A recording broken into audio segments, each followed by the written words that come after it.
नमस्कार, आप देख रहे हैं न्यूज़ वन इंडिया। मैं हूं आपके साथ राजेश कुमार। बुलेटिन की शुरुआत बड़ी खबर के साथ करेंगे। दरअसल हीट वेव को लेकर सीएम योगी आदित्यनाथ सख्त हैं और मुख्यमंत्री आवास पे मुख्यमंत्री ने बैठक ली है। हीट वेव से हो रही मौतों को लेकर यह बैठक की गई और बैठक में मुख्यमंत्री ने अफसरों को जरूरी दिशा निर्देश दिए हैं। लापरवाही से मौत हुई तो कड़ी कार्रवाई होगी, मुख्यमंत्री ने कहा। दूसरी तरफ मौत के मामले में मंत्री दयाशंकर सिंह का बयान भी सामने आया और हीट वेव से हो रही मौतों पर दयाशंकर सिंह का बेतुका बयान आया कि गर्मी के दिनों में मृत्यु दर बढ़ जाती है। यह कोई नई बात नहीं, ये उन्होंने कहा। तो जितने लोगों की मौत हुई है उनकी उम्र 60 से 70 के बीच है, यह मंत्री का बयान है। तो एक तरफ मुख्यमंत्री हैं जो इसको लेकर पूरी तरह से गंभीर दिखाई दे रहे हैं, उन्होंने बैठक बुलाई। दूसरी तरफ मंत्री दयाशंकर सिंह हैं जिन्होंने इसको लेकर एक तरीके से बेतुका बयान दिया है। तो हीट वेव को लेकर मुख्यमंत्री योगी आदित्यनाथ सख्त है और मुख्यमंत्री आवास पर एक अहम बैठक हुई और हीट वेव से हो रही मौतों को लेकर यह बैठक की गई। बैठक में सीएम योगी ने अफसरों को जरूरी दिशा निर्देश दिए हैं और दूसरी तरफ मौत के मामले में मंत्री दयाशंकर सिंह का बयान सामने आया। क्या कुछ कहा, उन्हें सुनते हैं। मॉनिटरिंग कर रहे हैं और देखिए गर्मी के समय में पहले भी में थोड़ा मृत्यु दर बढ़ जाती है, ये पहले का भी है। तो वो ऐसा नहीं है कि केवल इसी के कारण हो रहा है, ऐसा नहीं है। ये गर्मी के मौसम में आप बुजुर्ग आप देख रहे होंगे उसमें कोई 70 साल 60 साल से ऊपर के लोग ही हैं। तो ये जनरली होता है और उसकी पूरी हम लोग रोकथाम के लिए जो भी सरकार की तरफ से व्यवस्था, जिला अस्पताल पर सभी हमारे दो ज्वाइंट डायरेक्टर लेवल के लोग यहाँ पर उपस्थित हैं और अपना काम कर रहे हैं, इसकी मॉनिटरिंग कर रहे हैं। और देखिए गर्मी के समय में तो गर्मी के दिनों में मृत्यु दर बढ़ जाती है, ये कह रहे हैं दयाशंकर सिंह। और ये कोई पहली दफा नहीं है, ऐसा उनका कहना है। एक तरफ मुख्यमंत्री हैं जो इस मामले पे पूरी गंभीरता से लगातार बैठक कर रहे हैं, नजर बनाई हुई है। उन्होंने अधिकारियों से कहा है कि लापरवाही बर्दाश्त नहीं होगी, जहां लापरवाही हुई कड़ी कार्रवाई होगी। दूसरी तरफ मंत्री दयाशंकर सिंह है जो ये कह रहे हैं कि ये गर्मी के दिनों में मृत्यु दर बढ़ जाती है और ये उनका बयान जो है उसको लेकर अब कंट्रोवर्सी हो रही है कि गर्मी के दिनों में मृत्यु दर बढ़ जाती है, ये कोई नई बात नहीं है, दयाशंकर सिंह ने कहा। तो ये सवाल न्यूज़ वन इंडिया के कि सीएम योगी के सख्ती के बाद मंत्री के बेतुका बयान कैसे। हीट वेव को लेकर सीएम लगातार बैठक कर रहे हैं लेकिन मंत्री कैसे इस पर पलीता लगा रहे हैं। पेयजल और अस्पताल की व्यवस्था दुरुस्त के निर्देश के बाद व्यवस्थाएं क्यों आखिर अस्त व्यस्त दिखाई दे रही हैं, सवाल कई हैं। सवाल यह भी कि हीट वेव को लेकर सीएम लगातार बैठक कर रहे हैं लेकिन मंत्री कैसे इस पर पलीता लगा रहे हैं। पेयजल और अस्पताल की व्यवस्था दुरुस्त के निर्देश के बाद भी व्यवस्था फेल क्यों है और सीएम योगी के सख्ती के बाद मंत्री के बेतुका बयान कैसे। तो आप दोनों तरफ देखिए कि एक तरफ तो सूबे के मुखिया योगी आदित्यनाथ हैं जो बैठक कर रहे हैं, जो इस पे पूरी गंभीरता से विचार विमर्श कर रहे हैं, जो अधिकारियों को ये निर्देश दे रहे हैं कि लापरवाही नहीं होनी चाहिए, एक भी जान जाए ऐसा नहीं होना चाहिए। दूसरी तरफ मंत्री जी का बयान आता है, वो ये कह रहे हैं कि गर्मी के दिनों में मृत्यु दर बढ़ जाती है।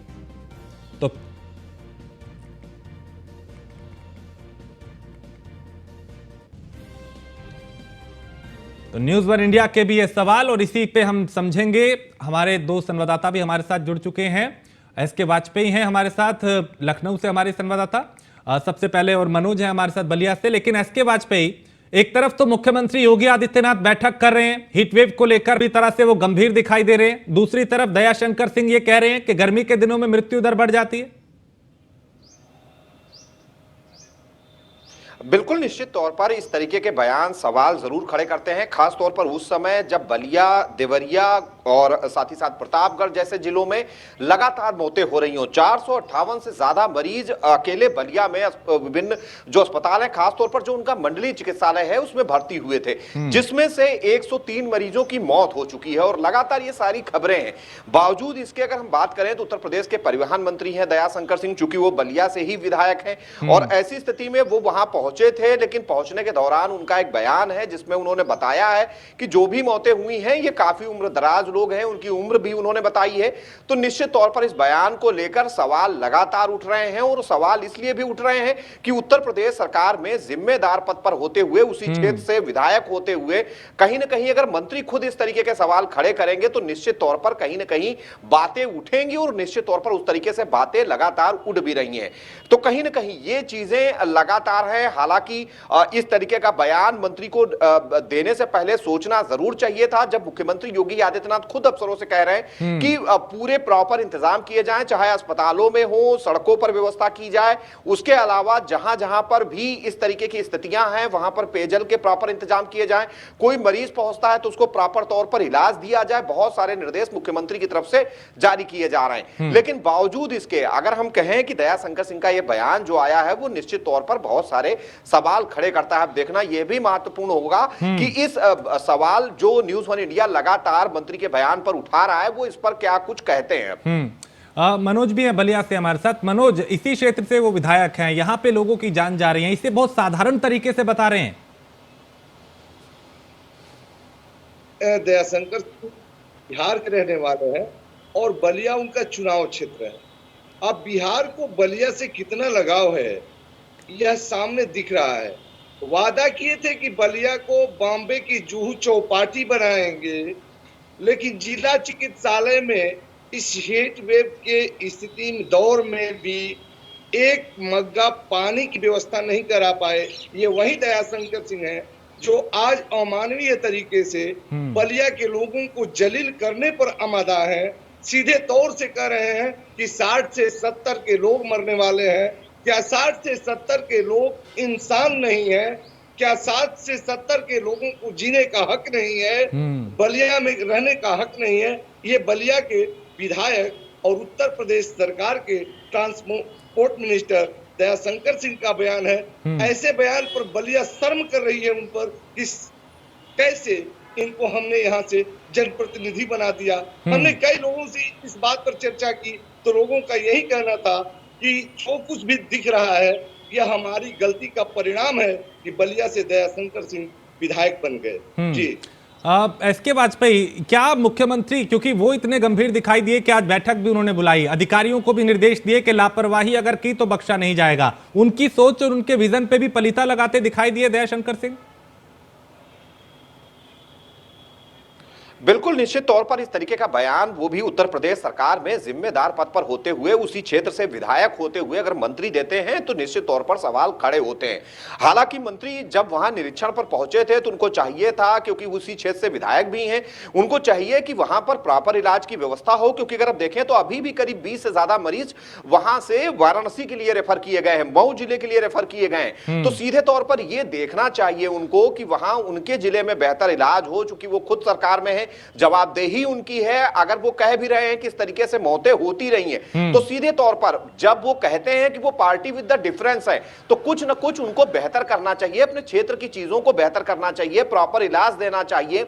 जो व्यवस्थाएं मुख्यमंत्री की तरफ से आज निर्देशित की गई हैं अधिकारियों के लिए भी, कि पेयजल की व्यवस्था हो, जगह जगह पर छांव की व्यवस्था अधिकारी करें, जो भी मरीज पहुंच रहे हैं वहां पर प्रॉपर उनको ट्रीटमेंट दिया जाए, उनको रेफर ना किया जाए, कोशिश करें कि उनका बेहतर से बेहतर इलाज हो, जो दवाओं की उपलब्धता है वो सुनिश्चित की जाए। ऐसे में मंत्री का इस तरीके का बयान कहीं ना कहीं एक गैर जिम्मेदाराना बयान दिखाई देता है, और सीधे तौर पर मंत्री कहीं ना कहीं अपनी जिम्मेदारियों से बचते हुए दिखाई दे रहे हैं। जो जिम्मेदारियां उनको अपने क्षेत्र की हैं, कहीं ना कहीं उन जिम्मेदारियों से बचते हुए वो सीधे तौर पर कह रहे हैं कि इस तरीके से मौतें इन सीजन में होती नहीं है, पहले भी हुई हैं और उसी क्रम में अभी भी हो रही हैं। तो सीधे तौर पर इसका मतलब साफ है कि कहीं ना कहीं जो बदलाव जिसके लिए जनता ने उन्हें चुना है, शायद अभी तक भी वो बदलाव नहीं हो पाया है। यही एक वजह है कि बलिया में लोगों को प्रॉपर इलाज मिलने के बजाय दूसरे जिलों में भेजा जा रहा है। अगर प्रॉपर इलाज मिल रहा होता, या शायद सारे इंतजाम जो मुख्यमंत्री कार्यालय की तरफ से आज निर्देशित किए गए हैं, अगर ये सब इंतजाम वहां पर मिल रहे होते तो संभव है कि इतनी ज्यादा मौतें नहीं होती।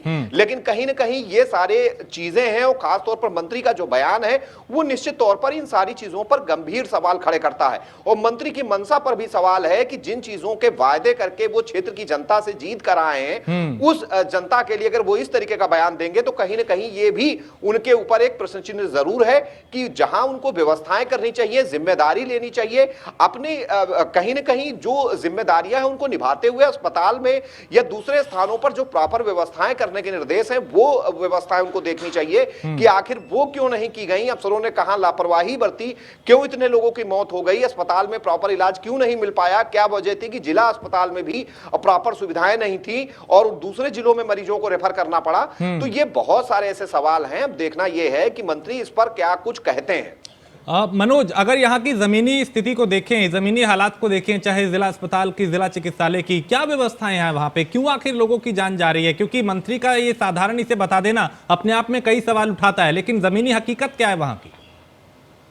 आपको बताते चले कि बलिया में जो ये 17 ब्लॉक है और 17 सीएससी है, लेकिन कुल मिलाकर के सीएससीओं की स्थिति देखी जाए, सामुदायिक स्वास्थ्य केंद्र की, तो सीएमओ के यहाँ केवल मात्र 104 डॉक्टर हैं, जिसमें से 10-20 छुट्टी पर ही रहते हैं। अब इस पर गौर फरमाया जाए तो पता लगाया जा सकता है कि सीएससी सामुदायिक स्वास्थ्य केंद्र पर जब डॉक्टरों का टोटा है तो न्यू पीएससी और पीएससी पर क्या स्थिति होगी। एक तो डॉक्टर नहीं है, संसाधनों का अभाव है। जिला चिकित्सालय की स्थिति देखी जाए तो वहां भी उधारी के डॉक्टर हैं, वहां भी स्टाफों की कमी है, संसाधन का अभाव है। लेकिन यहाँ के मंत्री और नेता वर्षों से यही एक बात कहते आ रहे हैं कि सुधार होगा। पिछली सरकार की बात करें तो सपा सरकार में यहाँ ट्रामा सेंटर बन के तैयार हुआ, लेकिन अब तक चालू नहीं हो पाया। कारण यहाँ की डॉक्टर नहीं है और ना ही स्टाफ है। बिल्डिंग ज्यों की त्यों पड़ी हुई है। जब ट्रामा सेंटर चालू करने में 10 वर्ष बीत गए तो फिर बलिया भगवान भरोसे है।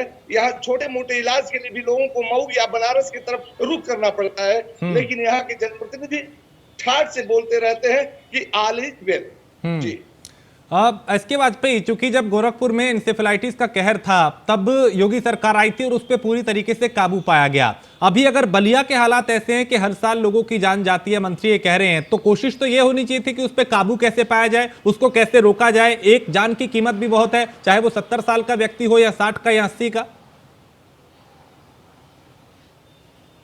बिल्कुल निश्चित तौर पर, क्योंकि ये सवाल हमेशा से है और सवाल रहेगा भी। क्योंकि अगर हम देखें तो चाहे वो गोरखपुर मंडल, केवल गोरखपुर जिला नहीं बल्कि गोरखपुर मंडल के पूरे जिले में इंसेफ्लाइटिस एई और जेई का कहर था और लगातार कहीं ना कहीं उससे मौतें होती थी। बड़े पैमाने पर हर साल मरीज आते थे, कई बच्चे अपनी जान गंवाते थे।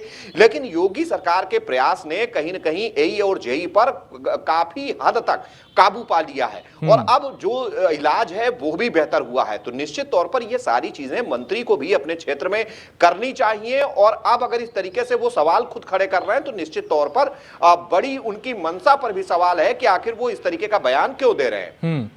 मनोज, यहाँ पे चूंकि देखिए उनकी जिम्मेदारी है, क्षेत्र के इन्हीं लोगों से उन्होंने वादा किया होगा कि आपको बेहतर सुविधाएं देंगे, आप हमें जिताइए। जनता ने उनका साथ दिया, अब वो आज मंत्री हैं और वही अगर उस तरीके का बयान देंगे कि 60-70 जिनकी साल की उम्र है वो लोग मर रहे हैं, हर साल गर्मी जब बढ़ती है तो मृत्यु दर बढ़ जाता है, तो वाकई लोगों में भी गुस्सा होगा इस तरह के बयान के बाद।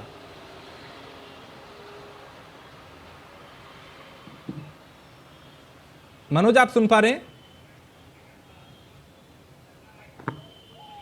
चलिए, मनोज तक मेरी आवाज़ नहीं जा रही और हम फिर कोशिश करेंगे उनसे संपर्क हो और वहाँ की जो ज़मीनी हालात है वो बताएं।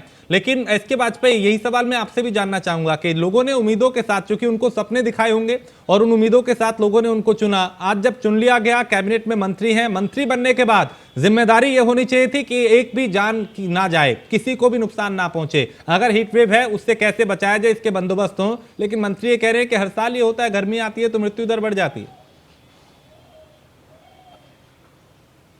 बिल्कुल निश्चित तौर पर कोई भी जनप्रतिनिधि हो, किसी भी पार्टी का हो, जनता उनको उम्मीदों के साथ चुनती है और उम्मीदें भी यही होती हैं कि जो क्षेत्र की जरूरतें हैं, जो क्षेत्र की समस्याएं हैं, जो क्षेत्र में विकास के कार्य हैं, उनके जरिए किए जाएंगे और यही वायदे करके कोई भी वो विधायक हो, सांसद हो, जीत कर आता है। और मंत्री जी भी वहां से जीत कर आए हैं। अब उत्तर प्रदेश सरकार में मंत्री भी हैं, एक बड़े विभाग के मंत्री हैं वो, तो निश्चित तौर पर उनको व्यवस्थाएं बेहतर करानी चाहिए थी और खास तौर पर अस्पताल में बराबर व्यवस्थाएं करानी चाहिए थी। अगर बाकी जगहों पर नहीं हो पा रही तो कम से कम जिला अस्पताल और ट्रामा सेंटर जैसी स्थितियां जरूर बेहतर करनी चाहिए थी। लेकिन स्थिति जस की तस है और इन स्थितियों को बेहतर करने के बजाय वो खुद सवाल खड़े कर रहे हैं कि इस तरीके से मौतें होती हैं, इस तरीके से चीजें पहले भी हुई हैं और उसी क्रम में अभी भी हो रही हैं। तो कहीं ना कहीं ये बयान निश्चित तौर पर उनके ऊपर बड़ा सवाल है।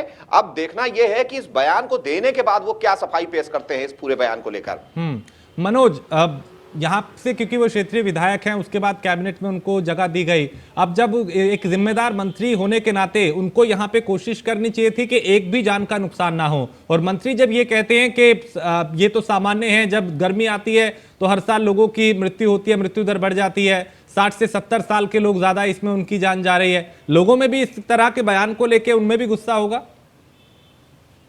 जी, आपको बताते चले कि यहाँ पर जो मंत्री जी ने बयान दिया है, उनको सीधे तौर पर यहाँ पर फौरी तौर से लोगों को राहत पहुंचाने की जरूरत थी, लोगों के यहाँ संवेदनाएं प्रकट करने की जरूरत थी, जो लोग मरे हैं उनके यहाँ जाने की जरूरत थी। लेकिन ये सब कार्य न करके और सीधे अटपटांग सा बयान देना, न ही दवा का इंतजाम कराना, न पानी का इंतजाम कराना और न ही कहीं शेल्टर हाउस बनाने की कवायद शुरू कराना, ये सब बातें न करने के बाद से जो जनता में आक्रोश है, इस आक्रोश को हम अगली कड़ी में अवश्य दिखाएंगे कि जनता किस तरह से बलिया की उग्र है अपने मंत्री और सदर विधायक दयाशंकर सिंह के प्रति। दयाशंकर सिंह जिस तरह से अमानवीय तरीके से बयान दिया है, कहीं न कहीं बलिया के ऊपर कुठाराघात है। बलिया उनको बड़े प्यार से, बिहार के रहने वाले दयाशंकर को बलिया से प्यार से जिताया था और यहाँ से विधायक बना करके सदर विधानसभा से उनको उत्तर प्रदेश की सरकार में बैठने की जगह उपलब्ध कराया। लेकिन बलिया के लिए उन्होंने ऐसा प्रश्न खड़ा कर दिया, ऐसा तौहीनी किया जो अब लोगों के गले के नीचे नहीं उतर रहा है। जी, और यहाँ की अगर व्यवस्थाओं की बात करें तो क्या बेडों की संख्या पर्याप्त है? क्या यहाँ पे पानी की व्यवस्था है, दवाओं की व्यवस्था है? जब मरीज यहाँ आते हैं तो क्या उनको उचित इलाज जो मिलना चाहिए, क्या वो मिल पा रहा है यहाँ पे? जी, आपको बता दें जैसे कि इलाज की बात की जा रही है तो बलिया में दो यहाँ पर बिल्डिंगें हैं। एक पुरानी बिल्डिंग थी जिसको अब तोड़ करके इमरजेंसी बनाया गया है, जिसमें पर्याप्त बेड है, और एक बेड और बिल्डिंग है, वहां भी बेड की कमी नहीं है। लेकिन सबसे बड़ा कमी है तो डॉक्टरों की कमी है और यहाँ पैरा मेडिकल स्टाफों की कमी है। रही बात दवा की, तो दवा बाजार में भी उपलब्ध है, जन सेवा केंद्र पर भी उपलब्ध है और यहाँ के स्टोर में भी है जो पर्याप्त है। लेकिन नहीं है उपलब्ध तो मानव संसाधन, जिसका बहुत ही घोर अभाव है। वहीं पर देखा जाए तो शुद्ध पीने के लिए पानी की व्यवस्था नहीं है। अगर साफ सफाई की बात करें तो वह भी यहाँ नहीं मिल पाएगा। लेकिन किसी तरह से अगर इस बात को भी दरकिनार किया जाए तो लोगों को दवा और डॉक्टर मिलना चाहिए, जिसकी भरपूर कमी है, जिसे कमी के तौर पर कहा जा सकता है कि बलिया में इसकी घनघोर कमी है। ठीक है, बहुत शुक्रिया मनोज और एसके वाजपेयी, आप दोनों का बहुत शुक्रिया इस तमाम जानकारी के लिए। आगे बढ़ते हैं, कानपुर से खबर है जहां इरफान सोलंकी को कानपुर कोर्ट लाया गया है और महाराजगंज जेल से कानपुर कोर्ट लाया गया है। महाराजगंज जेल में बंद है Irfan Solanki. MP MLA station और लोअर कोर्ट में पेशी होनी है और कोर्ट में इरफान की कई मुकदमों में पेशी है और इरफान सोलंकी ने कहा कि ऊपर वाला है, इंसाफ अभी जिंदा है। तो महाराजगंज जेल में बंद है इरफान सोलंकी और एमपी एमएलए सेशन और लोअर कोर्ट में पेशी होनी है। तो कोर्ट में इरफान की कई मुकदमों में आज पेशी है और उन्होंने कहा कि, यानी इरफान सोलंकी ने कहा कि ऊपर वाला है, इंसाफ अभी बाकी है। तो इरफान सोलंकी को कानपुर कोर्ट लाया गया है और महाराजगंज जेल से कानपुर कोर्ट लाया गया है। तो महाराजगंज जेल में बंद है इरफान सोलंकी, वहां से अभी कानपुर पेशी पे लाया गया है और MP MLA session lower court में पेशी होनी है। रामजी शर्मा इस पे ज्यादा जानकारी देंगे। रामजी शर्मा, आज इरफान सोलंकी की पेशी है।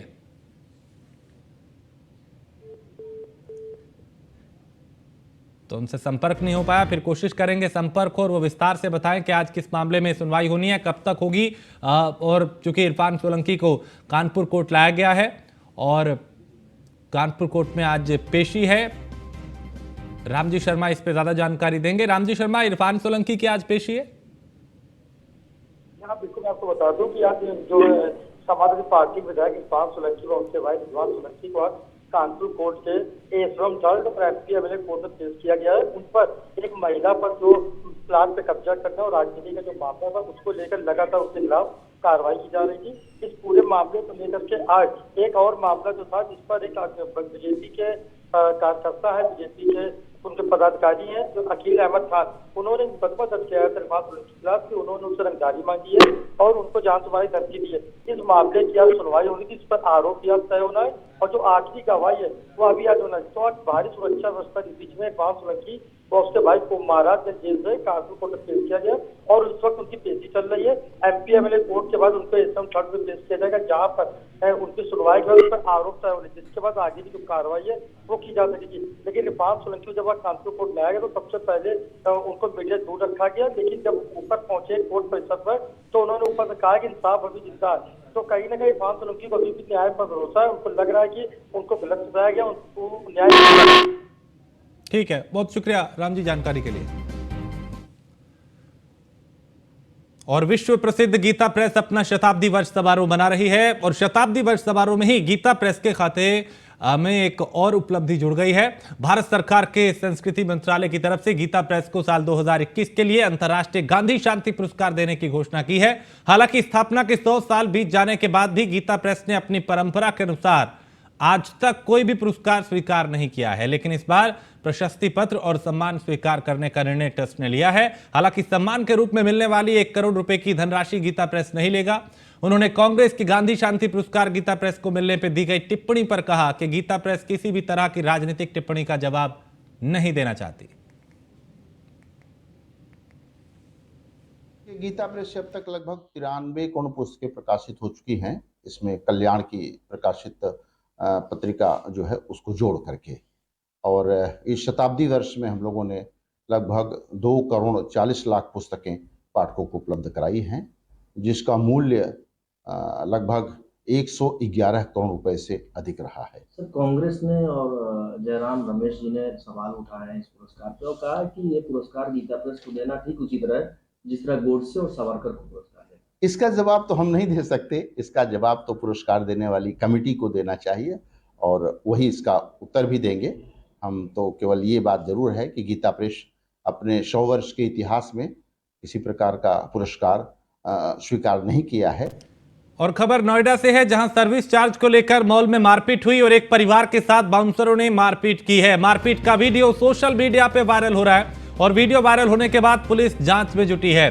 वीडियो वायरल होने के बाद पुलिस दोनों तरफ से एफआईआर पुलिस ने दर्ज की है। पहले भी गार्डन ग्लेरिया एक युवक को, यानी इस मॉल में एक युवक को बाउंसरों ने पीटा था और पिटाई से युवक की मौत हो चुकी है। इससे पहले रेस्टोरेंट संचालकों में भी प्रशासन का खौफ नहीं है। सेक्टर 75 स्थित स्पेक्ट्रम मॉल के ड्यूटी फ्री पब का यह मामला है।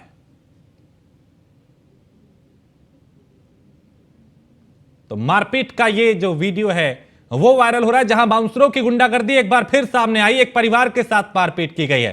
सर्विस चार्ज को लेकर विवाद हुआ था और फिर विवाद इतना बढ़ गया कि मारपीट में तब्दील हो गया। और ये वीडियो जो है वो वायरल हो रहा है। इससे पहले भी कई बार बाउंसरों की जो गुंडागर्दी है वो सामने आ चुकी है। निशांत शर्मा हमारे ब्यूरो चीफ इस खबर पे ज्यादा जानकारी के साथ। निशांत, इससे पहले भी बाउंसरों की गुंडागर्दी सामने कई बार आ चुकी है, एक बार फिर एक परिवार को मारा गया यहाँ पे।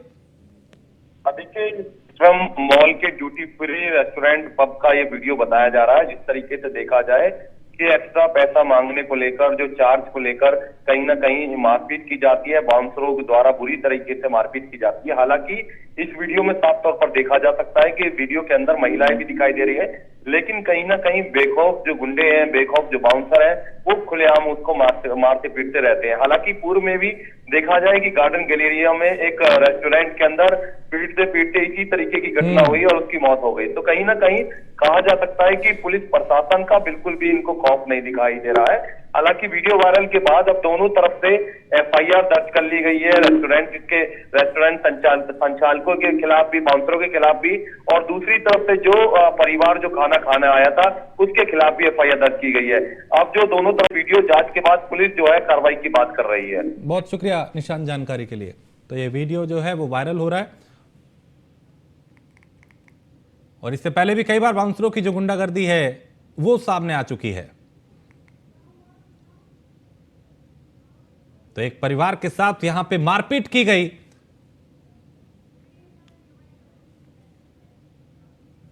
और इसी के साथ इस बुलेटिन में फिलहाल इतना ही। आप बने रहिए न्यूज़ वन इंडिया के साथ।